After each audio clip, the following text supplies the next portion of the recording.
Saudi Arabia கடந்த 2 நாட்களில் மிக அதிகமான மழையை பெற்றுள்ளது.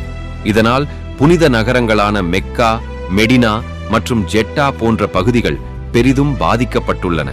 பல பகுதிகள் வெள்ளத்தால் பாதிக்கப்பட்டு மக்கள் இன்னும் வீடுகளில் மற்றும் பள்ளி, கல்லூரிகளில் சிக்கியுள்ளனர். பல விமானங்கள் நிறுத்தப்பட்டுள்ளன. நெடுஞ்சாலைகளில் பெரிய போக்குவரத்து நெரிசல் ஏற்பட்டுள்ளது. மேலும் வீடுகளும் கார்களும் வெள்ளத்தில் மூழ்கியுள்ளன.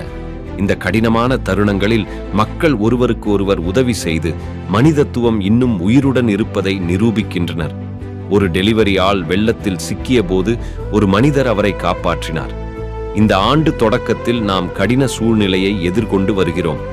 இறைவன் நமக்கு விரைவில் அமைதியை அருள் புரிவதாக வேண்டுகிறோம். நாங்கள் மீடியா ஹப் பக்கத்தை தொடர்ந்து ஆதரவு அளிக்குமாறு கேட்டுக்கொள்கிறோம். நன்றி நண்பர்களே.